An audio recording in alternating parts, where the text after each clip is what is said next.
Assalamualaikum warahmatullahi wabarakatuh.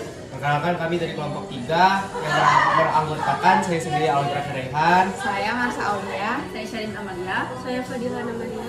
Saya Najila.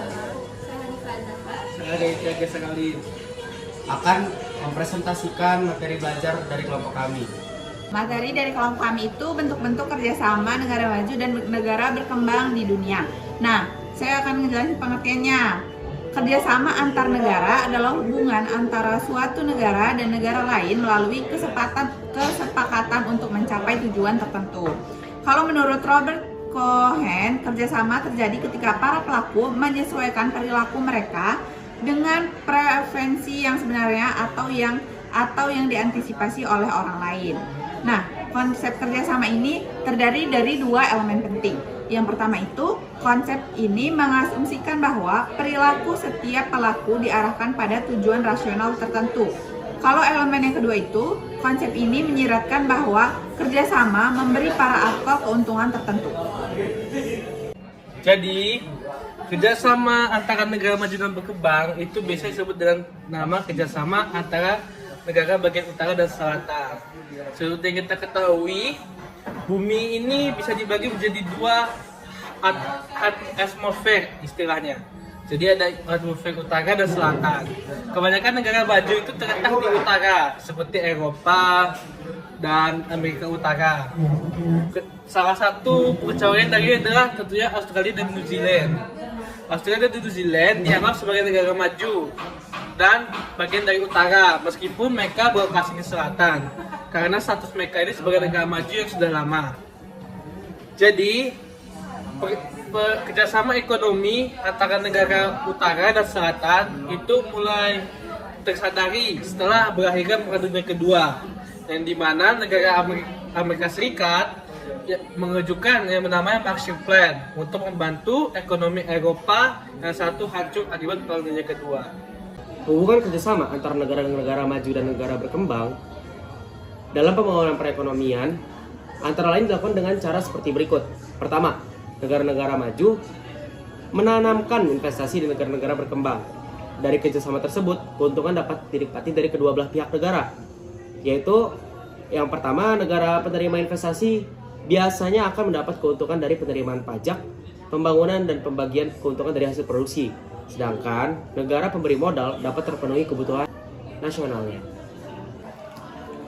Kedua, pada umumnya negara-negara maju memiliki teknologi yang modern, tetapi sumber daya alam mereka terbatas. Sementara itu, negara-negara sedang berkembang terbatas dalam kemajuan teknologi, tetapi memiliki sumber daya alam yang melimpah. Negara-negara maju akan mengimpor bahan-bahan mentah dari negara-negara yang sedang berkembang, kemudian dengan teknologi diolah menjadi bahan atau barang jadi di negara-negara maju dan dijual kembali ke negara-negara yang sedang berkembang. Dan juga digunakan untuk memenuhi kebutuhan nasionalnya sendiri. Ketiga, bentuk kerjasama lain adalah dalam bentuk pinjaman modal dari negara-negara maju ke negara-negara yang sedang berkembang yang digunakan untuk membangkitkan perekonomian mereka dalam negeri. Yang keempat itu ancaman. Negara-negara berkembang itu dapat terlalu bergantung kepada dukungan keuangan yang diberikan oleh negara maju. Yang kedua, bentuk-bentuk kerjasama negara maju dan berkembang di dunia. Berdasarkan banyaknya negara yang ikut serta dalam kerjasama negara maju dan berkembang di dunia itu bentuk-bentuknya ada 2. Yang pertama, kerjasama bilateral. Kerjasama bilateral artinya kerjasama yang terjadi antara 2 negara saja, yang terjadi dalam bidang ekonomi, politik, dan sosial budaya. Contoh kerjasama bilateral antara negara maju dan negara berkembang sebagai berikut. Yang pertama, kerjasama antara Indonesia dan Jepang dalam bidang ekonomi atas dasar Perjanjian Kemitraan Ekonomi Indonesia-Japan Partnership Agreement atau disingkat IJEPA. Yang kedua, kerjasama antara Indonesia dan Amerika yang terjalin melalui kesepakatan US-Indonesia Comprehensive Partnership atau Kemitraan Komprehensif Indonesia-Amerika. Yang ketiga, kerjasama antara Indonesia dan Jerman yang terjalin melalui German-Indonesian Joint Declaration for a Comprehensive Partnership, Shaping Globalization and Sharing Responsibility. Terus yang kedua yaitu kerjasama multilateral. Kerjasama ini lebih terjalin antara lebih dari 2 negara yang tidak dibatasi oleh wilayah tertentu tetapi lebih bersifat internasional. Contoh kerjasamanya yang pertama PBB yang kita tahu anggotanya itu mencapai 193 negara dan G20 yang anggotanya ada 19 negara.